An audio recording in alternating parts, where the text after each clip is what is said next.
Hello students, नित्यम classes में आपका स्वागत है। और जैसे कि आपके बोर्ड्स एग्जाम आज से स्टार्ट हो चुके हैं, तो आशा है कि 10th क्लास का जो बोर्ड का एग्जाम आज का रहा होगा वो आपका अच्छा रहा होगा। ठीक है, तो आपके मैथ के एग्जाम की प्रिपरेशन के लिए हम लेके आए हैं एक क्लास। रेगुलरली आपको ये क्लास बिफोर द एग्जाम मिलती रहेंगी और उसमें आपको इंपॉर्टेंट क्वेश्चंस कराए जाएंगे जिनकी संभावना है कि वो ही आपको लगभग उनमें से ही क्वेश्चन आपके एग्जाम में मिल जाएगा। और स्टार्ट करते हैं कि चैप्टर नंबर 1।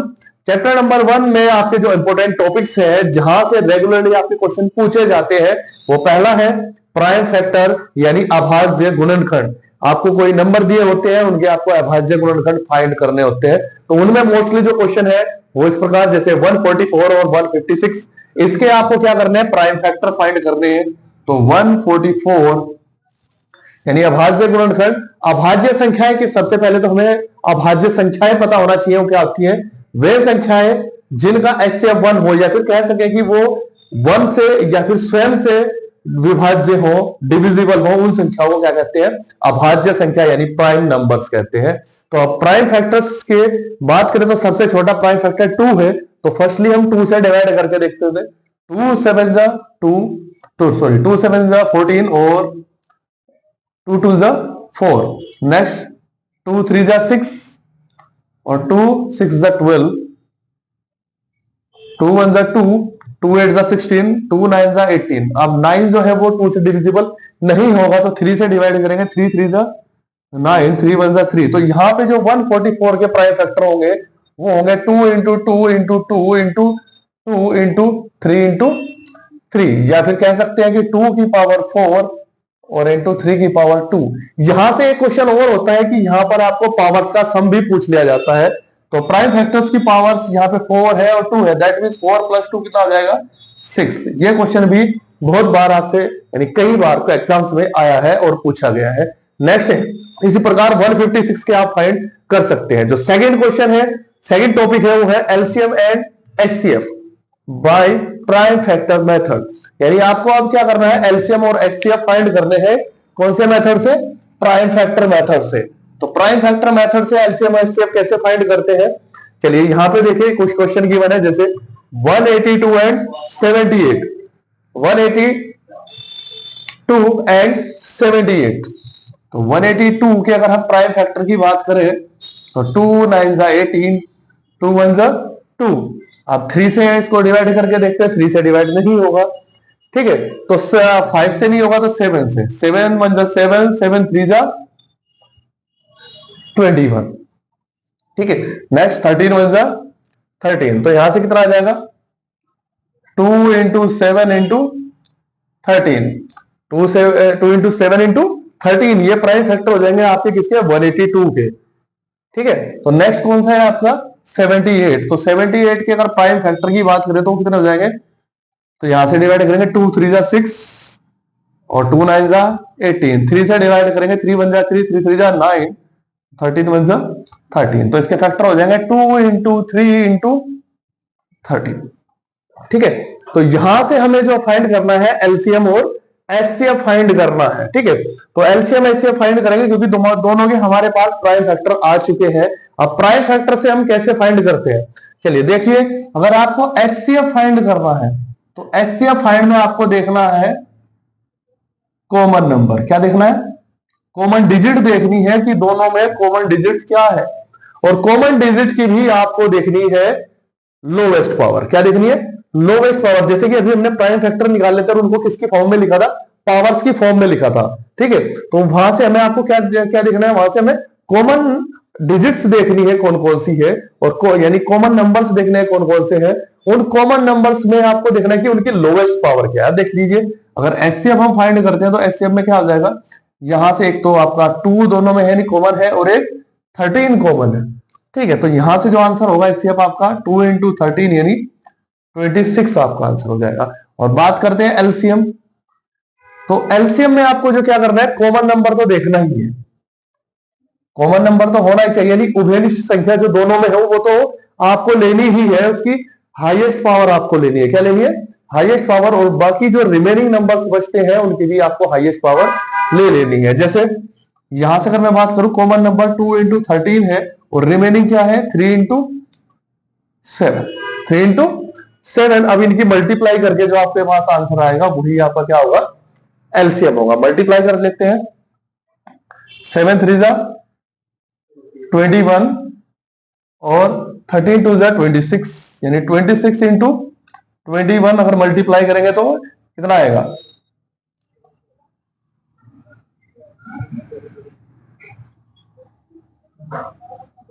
546। ये आपका जो होगा रिक्वायर्ड आंसर होगा। नेक्स्ट क्वेश्चन, नेक्स्ट टाइप देखते हैं। नेक्स्ट जो है वो आपका है को प्राइम नंबर। क्या है? तो सिमिलरली आपको इसी टॉपिक पे क्वेश्चन एलसीएम एचसीएफ पे दिए हैं, यानी जैसे 182 और 78 आपने फाइंड किया, इसी प्रकार आप फाइंड कर सकते हैं 92 एंड 510, 876 एंड 255। तो इन क्वेश्चंस को आप सिमिलरली ही जैसे हमने अभी सोल्व करे हैं वैसे आप इनको सोल्व कर सकते हैं। अब जो यहाँ पे हमारा है थर्ड क्या दिया है, product of two number equal to LCM into HCF.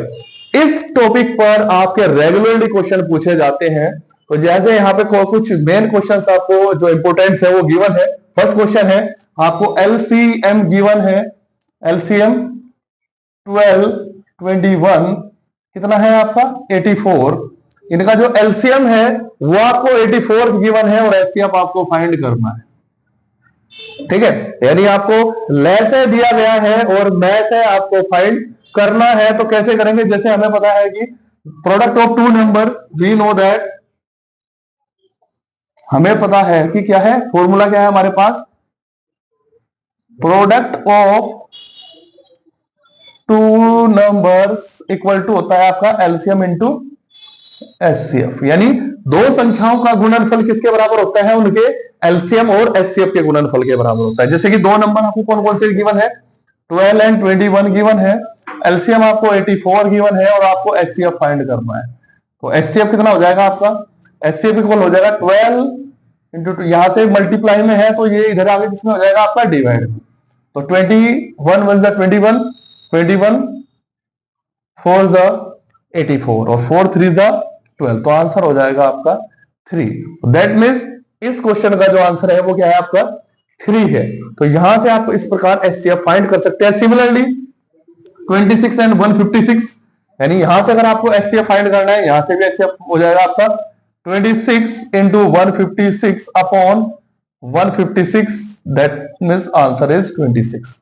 Next question है सिमिलरली एचसीएफ गिवन है, अब एलसीएम फाइंड करना है। तो एलसीएम इक्वल टू हो जाएगा 9 इंटू 153 अपॉन एचसीएफ 9, तो डिवाइड करेंगे 11 आ जाएगा। अब 11 से मल्टीप्लाई करेंगे 153, जो आपका रिक्वायर्ड आंसर होगा वो होगा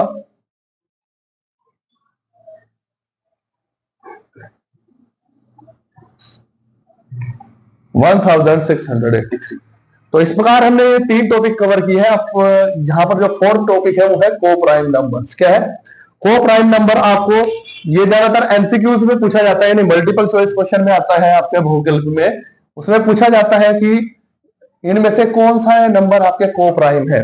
तो को प्राइम नंबर्स कौन से होते हैं, वे नंबर दो नंबर जिनका एचसीएफ 1 हो, यानी जिनका कोई भी कॉमन फैक्टर या उभयनिष्ठ गुणनखंड ना हो, उनको क्या कहते हैं हम को प्राइम नंबर। जैसे अगर आपको दिया है 18 और 25, देखिए 18 जो है 18 के फैक्टर क्या होते हैं 2 इंटू 3 इंटू 3, ठीक है, और यहां पर 5 इंटू 5, देखो तो दोनों में से दोनों का कोई भी कॉमन फैक्टर नहीं है, यानी उभयनिष्ठ गुणनखंड नहीं है। तो इसका मतलब क्या है, ये दोनों आपके क्या है को प्राइम नंबर है। ये क्वेश्चन आपका मोस्टली पूछा जाता है और बहुत बार ये क्वेश्चन आपके एग्जाम में आया है, ठीक है, कई बार एग्जाम में पूछा गया है और ज्यादातर आपका जो है क्वेश्चन यही आपको मिलने वाला है। जैसे अगर मैं बात करूं, अगर 4 और 6 है, देखो यहाँ पे 2 इंटू 2 हो गया और 2 इंटू 3, इन दोनों का जो कॉमन फैक्टर है वो 2 है, तो ये इसका मतलब है ये कॉमन, ये आपके को प्राइम नंबर नहीं है। तो आशा है कि आपको समझ आ गया को प्राइम नंबर किसे कहते हैं, कि वे नंबर जिनका कोई उभयनिष्ठ यानी कॉमन फैक्टर ना हो उन्हें को प्राइम या भी सह अभाज्य संख्याएं कहते हैं। नेक्स्ट है मोस्ट इंपोर्टेंट 5th नंबर, जो आपका क्वेश्चन रेगुलरली पूछा जाता है कि prove that √2, √3, √5 is a irrational number, या फिर सिद्ध कीजिए कि स्क्वायर रूट 2, स्क्वायर रूट 3 या स्क्वायर रूट 5 क्या है, आपका एक अपरिमेय संख्या है।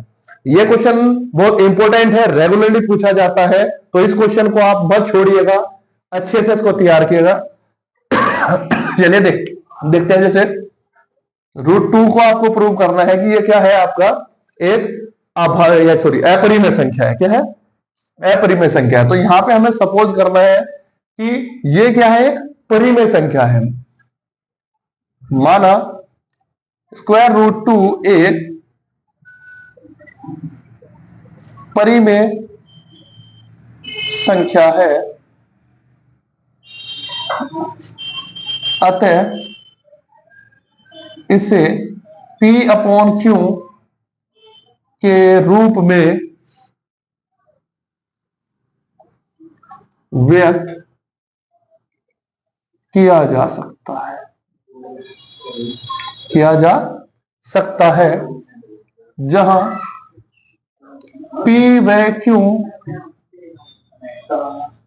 कोई भी पूर्णांक व सह अभाज्य संख्याएं हैं, तथा Q never be equal to 0।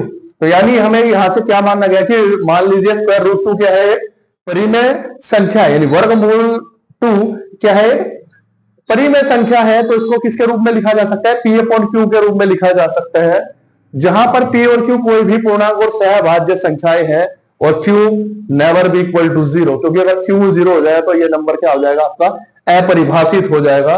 तो इसलिए यहां पर Q आपका 0 नहीं होना चाहिए। अगर बात करें तो इंग्लिश मीडियम के लिए तो इसको कैसे लिखना है, let root 2 is a irrational number, so it can be express in the form of P upon Q, where P and Q are co-prime numbers, integers and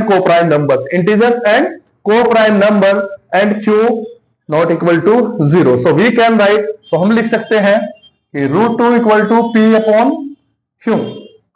अब यहां से क्या करेंगे, क्रॉस मल्टीप्लाई करते हैं, तो क्या आंसर आएगा आपका, P equal to square root 2 Q। अब दोनों और का क्या करेंगे, दोनों पक्षों का वर्ग करने पर, squaring both side, so we get P square equal to 2Q square, P square equal to 2Q square. देखिए जैसे कि हम बात करें कि मान लीजिए अगर y है, इसको x से डिवाइड करके हमें यहां पे कोई भी क्वोटिएंट ही मिलता है और रिमाइंडर कोई भी a b c कुछ भी मिलता है, तो मैं इसको कैसे लिख सकता हूं, यानी अगर रिमाइंडर 0 है तो यहां से मैं कैसे लिख सकता हूं, x इंटू 1, यानी y इक्वल टू क्या लिख सकता हूं उसको, x इंटू 1, यानी इसके प्रोडक्ट में लिख सकता हूं। यानी क्या कैसे बोलते हैं, भाज्य, यानी भाजक जो होता है, ये भाजक किसे कहते हैं, ये भाज्य जिसको भाग कर रहे हैं, ये भागफल और ये शेषफल। ठीक है, तो ये जो संख्या है ये किसके बराबर होती है, भाज्य गुणा भागफल और प्लस शेषफल के बराबर होती है। तो यहां से ऐसे ही कह सकते हैं कि इसका मतलब P स्क्वायर को 2 से डिवाइड करके हमें क्या मिल रहा है, Q स्क्वायर मिल रहा है। तो यहां से कह सकते हैं कि यहां P स्क्वायर जो है 2 से विभाज्य है, P स्क्वायर 2 से विभाज्य है, तब P भी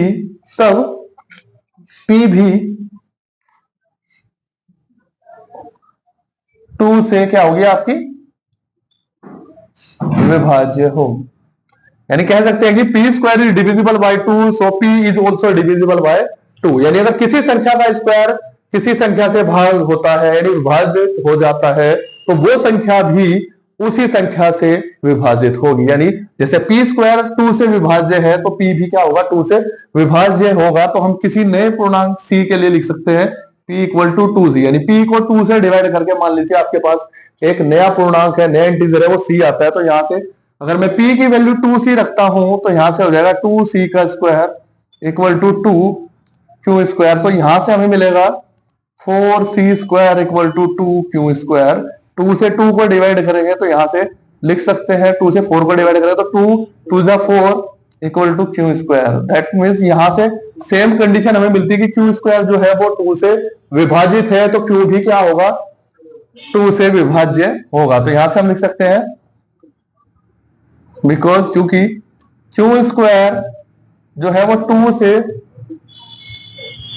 विभाज्य है, तब क्यू भी 2 से विभाजित हो। अब ये संख्या यानी क्यू स्क्वायर जब 2 से विभाजित है तो क्यू भी क्या होगी, 2 से विभाजित होगी। अब देखिए यहां से p भी 2 से डिवाइड होता है और क्यू भी 2 से डिवाइड होता है, तो दैट मीन्स p और q का एक उभयनिष्ठ गुणनखंड क्या है, 2 है। यानी p and q have a common factor. ठीक है, यानी p और आते हैं p और q का एक उभयनिष्ठ गुणनखंड जो है वो आपका क्या है, 2 है। उभयनिष्ठ गुणनखंड 2 है, अतः ये सहभाज्य संख्याएं नहीं, अतः क्या होंगी, ये सहभाज्य संख्याएं नहीं होंगी। अगर ये सहभाज्य संख्याएं नहीं है तो जो हमने कल्पना करी थी वो कल्पना हमारी क्या हो जाएगी, गलत हो जाएगी। जब हमारी कल्पना गलत है तो हमें क्या, ये किसके कारण हुआ है, जो हमने इसको गलत कल्पना करी थी, यानी हमने इसको क्या माना था, परिमेय संख्या माना था। तो यहां पे हम लिख सकते हैं कि इस तथ्य का क्या है, विरोधाभास है। इस तथ्य का क्या है, विरोधाभास है। यहाँ पे हमने अभी क्या क्या माना था इसको, इनको सहभाज्य संख्याएं माना था, जबकि ये सहभाज्य संख्याएं नहीं है, तो हमारी कल्पना जो है वो गलत है। तो दैट मीन्स √2 क्या है, परिमेय संख्या ना होगे क्या है, एक अपरिमेय संख्या। यही आपको नीचे लिख देना है। ठीक है, यह हमारी गलत कल्पना के कारण हुआ है, अतः √2 क्या है, एक आपकी अपरिमेय संख्या है। सिमिलरली आप क्वेश्चन 3-5 को कर सकते हैं। नेक्स्ट क्वेश्चन जो आता है वो प्लस और माइनस में आता है। सिमिलरली यहां तक तो सिमिलर करना है, यह आपको ऐसे ही लिखना है। यहां पे माना 5 + √3 इज अ रेशनल नंबर, यानी 5 + √3 क्या है, परिमेय, sorry rational number. 5 + √3 is a rational number, यानी एक परिमेय संख्या है, तो इसको p/q की फॉर्म में लिख सकते हैं। और p और q कोई भी क्या है, पूर्णांक यानी इंटीजर, और सहभाज्य यानी क्या है, आपके कोप्राइम नंबर है। ठीक है, तो यहां से सिमिलरली लिखना है आपको। तो यहां से कितना आ जाएगा, p/q, या फिर लिख सकते हैं √3 = p/q - 5। ठीक है, तो देखिए यहां पे क्या है, p/q हमने क्या सपोज किया है कि ये क्या है, रेशनल है यानी परिमेय है, और 5 क्या है, इंटीजर है, यानी ये भी एक रेशनल नंबर है। और दो रेशनल नंबर्स का जो डिफरेंस होता है वो भी क्या होता है, रेशनल नंबर होता है। दैट मीन्स क्या है, p/q - 5 भी क्या हो जाएगा आपका, रेशनल नंबर, यानी क्या हो जाएगा, परिमेय संख्या हो जाएगा। जब ये परिमेय संख्या है तो √3 भी क्या हो जाएगा, ये परिमेय संख्याएं हो जाता है। लेकिन इस तथ्य का क्या है, विरोधाभास है। इस तथ्य का क्या है, विरोधाभास है। जैसे कि अभी हमने √2 को प्रूव किया था, ऐसे ही √3 भी क्या है, आपका इरेशनल यानी अपरिमेय संख्या है। तो इस तथ्य का क्या हो जाएगा आपके पास, विरोधाभास हो जाएगा कि √3 क्या है, एक अपरिमेय संख्या है, यानी इरेशनल नंबर है। ठीक है, तो हमारी कल्पना जो है वो गलत है, तो हम लिख सकते हैं कि 5 + √3 क्या है, एक क्या है, अपरिमेय संख्या है। ठीक है, तो यहां से हम लिख सकते हैं p/q एक परिमेय संख्या है तथा 5 एक अशून्य पूर्णांक है। तब p/q - 5 एक परिमेय संख्या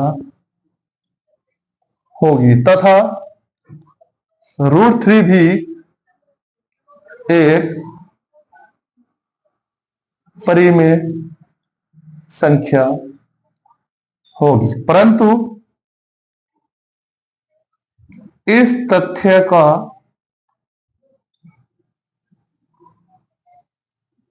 विरोधाभास है कि √3 एक अपरिमेय संख्या है। रूट 3 क्या है? एक अपरिमेय संख्या है। और यह हमारी किसके कारण हुआ है? यह हमारी गलत कल्पना के कारण हुआ है, जो कि हमने क्या करी थी? 5 प्लस रूट 3 को क्या मानना था? एक परिमेय संख्या मानना था। अतः 5 प्लस रूट 3 एक अपरिमेय संख्या होगी। अगर इंग्लिश मीडियम में बात करें तो यहां से लिखना कैसे है? वो लिख सकते हैं कि P upon Q is the rational number and 5 is the non-zero integers. Then P upon Q minus 5 is the rational number and root 3 is also a rational number, but it contradicts that root 3 is a irrational number. It is due to our wrong assumption, hence 5 plus root 3 is a irrational number. तो आशा करते हैं कि ये पहला chapter आपको completely समझ आया होगा। अब बात करेंगे सेकंड चैप्टर की। नेक्स्ट बात करें चैप्टर नंबर 2। चैप्टर नंबर 2 के इंपोर्टेंट टॉपिक्स और उन पर आने वाले क्वेश्चंस। ठीक है, सबसे पहले पूछा जाता है कि आपको क्वेश्चन गिवन होगा उनमें से कौन सा बहुपद है। ठीक है, जैसे कि क्वेश्चन दिया है तो आपको सबसे पहले पता होना चाहिए कि बहुपद क्या होता है और कैसे हम इसको निकालेंगे। देखिए, सबसे पहले बहुपद में दो चीजें होती हैं। जैसे कि मान लीजिए मैं ये कर देता हूं 2x² प्लस 3x प्लस 1, इसको तो बोलते हैं आपके अचर पद, और इसको चर पद, और इसको बोलते हैं अचर पद। ठीक है, यानी जो भी गणितीय संख्या होगी उसे अचर बोलते हैं, और जो भी आपकी अलजेब्रिक होगी यानी x y z ऐसे होगी उसको क्या बोलते हैं? हम आपके चर बोलते हैं। ठीक है, आई बात समझ में? तो किसी भी बहुपद में यानी अगर कोई भी दिया गया है उसमें जो चर है वो उसकी जो घात है वो कभी भी भिन्नात्मक नहीं होनी चाहिए। यानी ये क्या होना चाहिए? जैसे यानी x की पावर 1/2 यानी x रूट 2 इस प्रकार से नहीं होनी चाहिए, और पावर निगेटिव भी नहीं होनी चाहिए। जैसे -2 -3 या फिर कह सकते हैं 1/x², 1/x। ठीक है, क्योंकि देखो अगर यहां से मैं इसको भी 1/x² लिख सकता हूं, इसको भी 1/x की पावर 3 लिख सकता हूं। यानी जो पावर है वो कभी भी निगेटिव नहीं होनी चाहिए। तो जैसे कि अगर यहाँ पे क्वेश्चन गिवन है, देखो सभी में क्या है? पावर क्या है आपकी? इंटीजर है। ठीक है, क्या है? इंटीजर है यानी पूर्णांक है, और वो फ्रैक्शन की फॉर्म में नहीं है। और दूसरा क्या है? वो आपकी निगेटिव भी नहीं है। तो इस प्रकार की जो भी आपके पास होंगे वो सभी क्या होंगे? बहुपद होंगे, अदरवाइज वो बहुपद नहीं होंगे। दूसरा जो क्वेश्चन आता है वो आता है बहुपद का मान। दूसरा क्वेश्चन क्या आता है? बहुपद का मान आपको फाइंड करना होता है। यानी बहुपद गिवन होगा आपको, जैसे कि मान लीजिए ये क्वेश्चन आपको गिवन है, क्या है? px यानी एक बहुपद गिवन है आपको x की power 3 plus x² minus 3x minus 9। ठीक है, तो आपको फाइंड करनी है p-2 की वैल्यू, यानी x इक्वल टू -2। x की वैल्यू -2 रखने पर आपको x-2 पर जितनी वैल्यू जो बहुपद की आएगी, यानी जो वैल्यू आपका पॉलिनोमियल की होगी उसे क्या कहते हैं? वैल्यू ऑफ पॉलिनोमियल यानी बहुपद का मान कहते हैं। तो यहाँ पे आपको क्या करना है? जहां पे x है, x को किससे रिप्लेस करना है? -2 से रिप्लेस करना है। तो -2 की पावर 3 प्लस -2 की पावर 2 माइनस 3 इंटू -2 माइनस 9। तो 2 की जो पावर 3 है, अगर देख लीजिए माइनस अगर आपका है, माइनस की पावर अगर इवन है तो वो पॉजिटिव हो जाएगा, और माइनस की पावर अगर ओड है जैसे 3, 5, 7 तो वो क्या हो जाएगा? आपका माइनस ही रहेगा। तो माइनस की पावर 3 है यानी ओड है, ओड के यानी विषम है, तो इसको माइनस ही रहेगा। और 2 की पावर 3 क्या होता है? 8। अब जैसे मैंने बोला है इवन यानी सम होगा, तो सम में ये प्लस हो जाएगा, तो प्लस एज इट इज रहेगा ये, और 2 की पावर 2 क्या हो जाएगा? 4। ऐसे ही अब ये पावर क्या है? मान लीजिए अगर नहीं है तो 1 है, तो 1 है तो क्या है? ओड, ओड है तो ये माइनस ही रहेगा। तो माइनस माइनस प्लस 3 2 जा 6 और माइनस 9। हाँ देखिए, माइनस माइनस वालों को ऐड कर लेंगे और प्लस प्लस वालों को ऐड कर लेंगे, तो 9 और 8 कितना हो जाएगा? 9 और 8 17। ठीक है, और 6 और 4 10। तो जो आंसर होगा वो आपका क्या हो जाएगा? -7। तो इसकी जो वैल्यू होगी, वैल्यू ऑफ पॉलिनोमियल, तो ये वैल्यू होगी आपकी -7। नेक्स्ट क्वेश्चन है, नेक्स्ट जो आता है आपका क्वेश्चन वो है बहुपद के शून्यांक ज्ञात करना और शून्यांक से के का मान क्या, या तो यानी शून्यांक दिए होंगे या फिर शून्यांक देकर के का मान पूछेगा। जैसे कि अगर मैं अभी शून्यांक के लिए देखूंगा, शून्यांकों के बीच गुणनफल और संबंध। देखिए टॉपिक 4 और 5, पहले के की वैल्यू से पहले मैं आपको इन दोनों का रिलेशन दिखाता हूं। यानी आपको सबसे पहले क्या करना है, बहुपद के शून्य, सॉरी एक टॉपिक छूट गया है, बहुपद की घात। तो बहुपद की घात किसे कहते हैं, फर्स्टली से क्लियर करते हैं, उसके बाद इस पे पहुंचेंगे।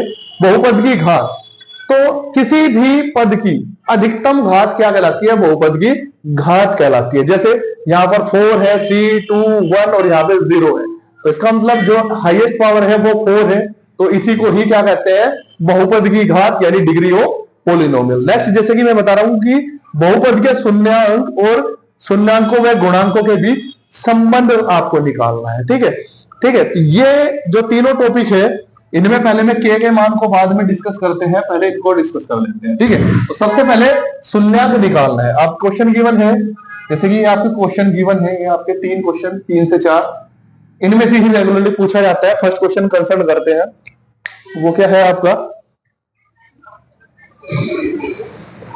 X square plus 7x plus 10, x square plus 7x plus 10।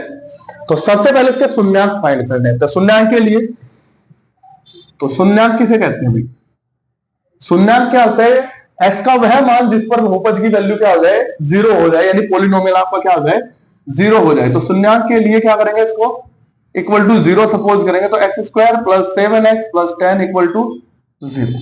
यहां पे क्या करना है आपको, अब एक्स स्क्वायर का कोई कोफिशिएंट नहीं है, यानी गुणनखंड नहीं है, तो यहां पे क्या करते हैं, इसका मल्टीप्लाई करेंगे, यानी ए की मल्टीप्लाई सी से करनी है, क्योंकि हमें पता है कि द्विघात जो बहुपद होता है उसकी बेसिक फॉर्म क्या होगी, x square plus b x plus c. तो सबसे पहले आपको ए और सी की मल्टीप्लाई करनी है। यदि ए की वैल्यू यहां पर अगर नहीं है तो 1 है, तो 1 इंटू 10 कितना हो जाएगा आपका 10। 10 के फैक्टर ऐसे करने हैं, अगर यहाँ पे प्लस है तो प्लस करके बी आए, अगर माइनस है तो माइनस करके बी आए। देखिए यहाँ पे जो चिन्ह है वो प्लस का है, इसका मतलब आपको फैक्टर ऐसे करने हैं जिनको ऐड करके 7 आ जाए।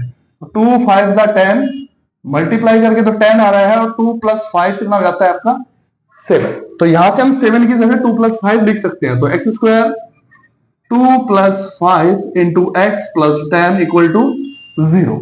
Next, x square plus 2x plus 5x plus 10 equal to 0। X common करेंगे तो x प्लस 2 यहां से कॉमन होगा आपका 5, तो x प्लस 2 इक्वल टू 0। तो x प्लस 2 यहां पे भी है और यहां पे भी है, तो यहां से भी इसको कॉमन करेंगे, तो यहां से आपकी वैल्यू मिलती है x, यहां से आपको मिल रहा है 5। अब देखो किन्हीं दो नंबर्स का प्रोडक्ट 0 कब हो सकता है, उनमें से कोई एक नंबर आपका 0 होना चाहिए, या तो ये 0 होगा या फिर ये 0 होगा, अदर या फिर दोनों ही 0 हो सकते हैं, तब हमें प्रोडक्ट 0 मिलेगा।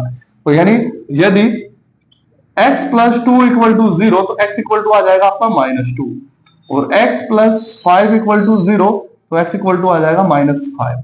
तो यहां से हमें दो शून्यांक मिलते हैं, x equal to -2, x equal to -5। ये आपके क्या है, बहुपद के शून्यांक है। ठीक है, नेक्स्ट अगर आपको देखना है कि नेक्स्ट क्या क्या शून्यांकों और गुणांकों के बीच संबंध। अब शून्यांक तो हमें फाइंड करने हैं, तो गुणांक होते क्या है, गुणांकों से क्या करना है।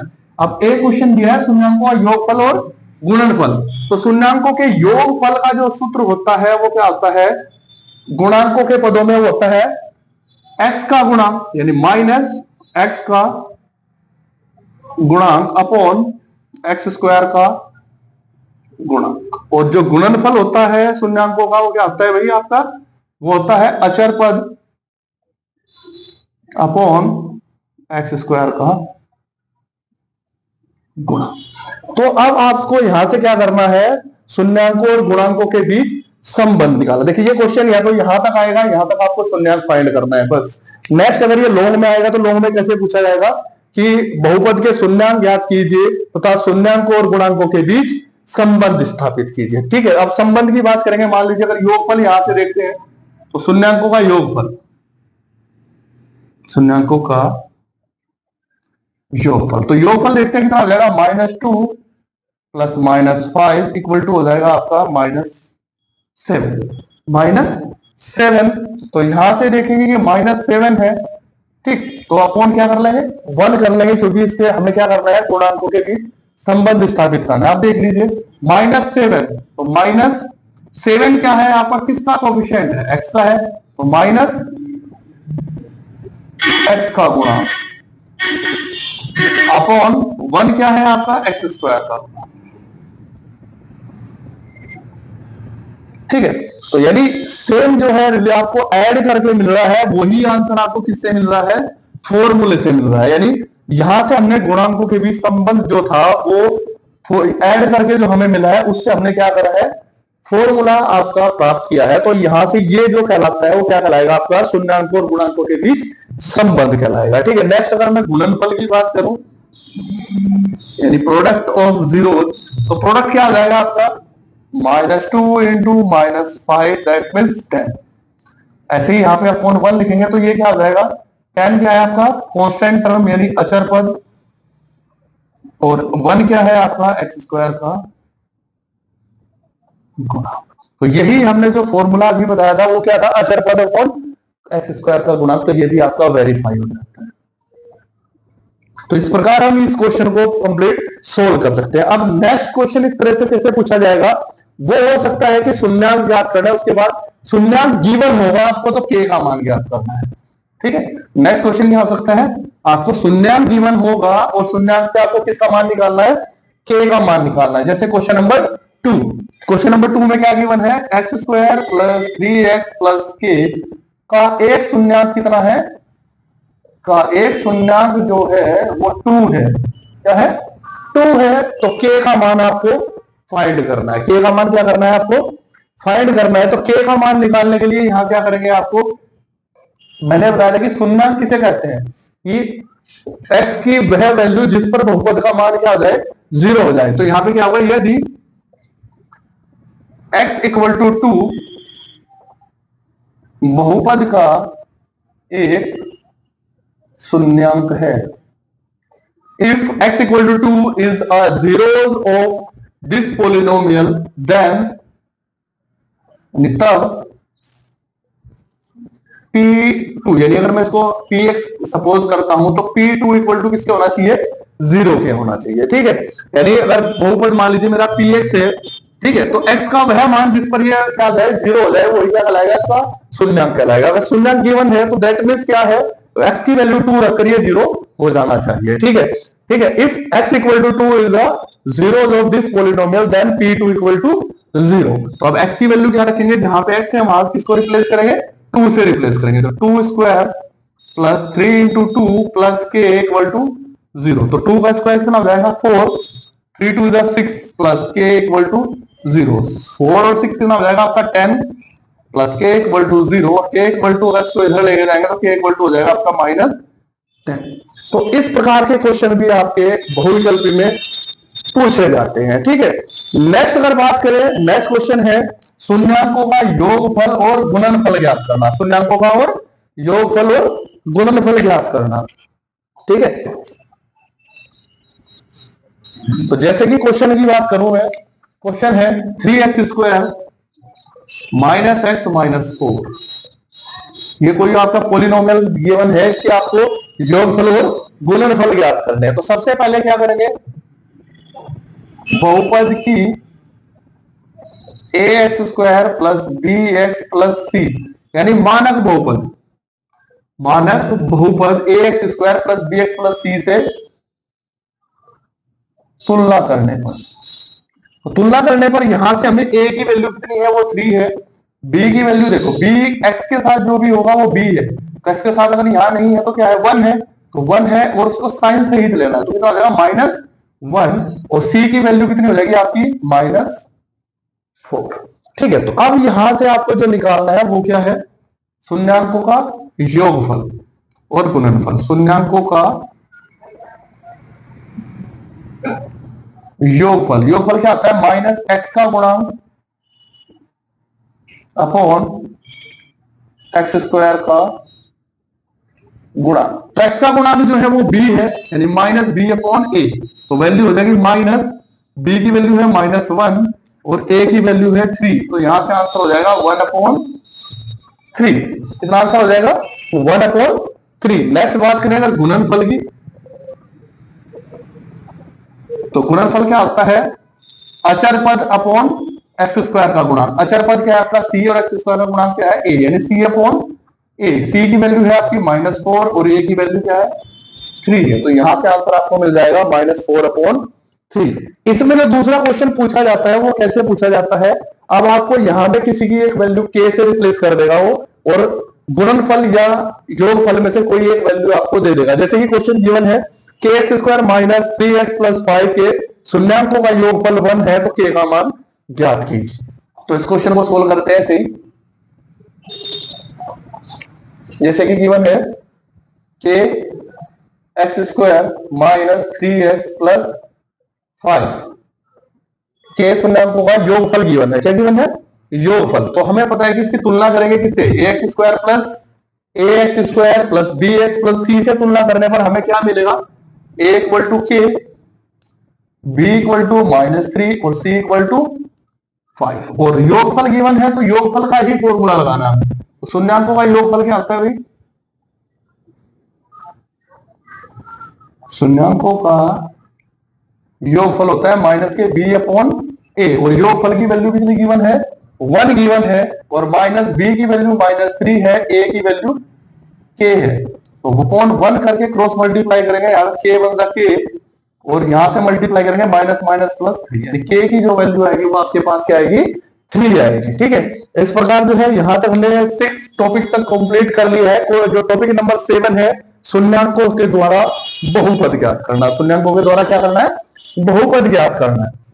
अब इस क्वेश्चन, ये क्वेश्चन दो तरह से आता है, या तो क्या करेगा वो योगफल और गुणनफल दे देगा, ठीक है, या फिर आपको शून्यांक दे देगा। तो जबकि आपका फॉर्मूला जो होता है शून्यांक ज्ञात करना है आपको शून्यांकों से, ठीक है। तो जैसे कि इसका जो बेसिक फॉर्मूला होता है कि x² - alpha plus beta into x plus alpha beta, यानी शून्यांकों का योगफल और शून्यांकों का गुणनफल। ठीक है, अगर आपको शून्यांकों का योगफल और गुणनफल डायरेक्ट दिया है तो उसको आप डायरेक्ट रखेंगे और आंसर आपका आ जाएगा। जैसे कि पहला क्वेश्चन ये है, सी में दिया है, ये ले लेते हैं। -3 और 2 क्या है आपके योगफल और गुणनफल है। पहला योगफल है और दूसरा क्या है गुणनफल है। तो आपको क्या निकालना है, बहुपद निकालना है। ठीक है, तो आपको क्या करना है, जहां पे योगफल है योगफल पुट करेंगे, यानी -3 और प्लस गुणनफल की जगह गुणनफल को पुट करेंगे, यानी 2। तो यहां से आपको आंसर मिला कि x² - +3x + 2। ठीक है, तो यहां से देखते हैं अगर k की आपके पास कोई यहाँ पे वैल्यू नहीं है डिवाइड में, यानी कोई भी फ्रैक्शन की फॉर्म में इसका सम और प्रोडक्ट नहीं है, ठीक है, तो यहाँ पे अगर आपका एलसीएम 1 है तो k की वैल्यू भी आप कितनी रखेंगे, तो k = 1 पुट करेंगे तो आपका जो पोलिनोमियल होगा यानी बहुपद होगा वो होगा x² + 3x + 2। ठीक है, बात करेंगे अगर जैसे ये क्वेश्चन अगर मैं करूं, इसमें क्या है कि x² माइनस योगफल जो गिवन है वो √2 गिवन है, कितना गिवन है √2x प्लस जो प्रोडक्ट यानी गुणनफल दिया है वो 1/3 दिया हुआ है। तो यहां से अगर मैं एलसीएम निकालूं तो एलसीएम कितना हो जाएगा 3, तो 3x² - 3 √2x + 1। ठीक है, तो यहां से k की वैल्यू क्या देनी पड़ेगी मुझे 3, तो k = 3 पुट करता हूं तो यहां से वैल्यू आ जाएगी आपकी 3x² - 3 √2x + 1। तो ये आपका क्या होगा, बहुपद होगा। ठीक है, तो इस प्रकार यहां से जो क्वेश्चन आपने किए हैं फर्स्ट और सेकंड चैप्टर के, आशा करते हैं कि आपको ये टॉपिक अच्छे से समझ आ गए हैं और इन्हीं से संबंधित इनकम्प्लीट रिवीजन दिया जाएगा before exam. Keep watching Nitin class.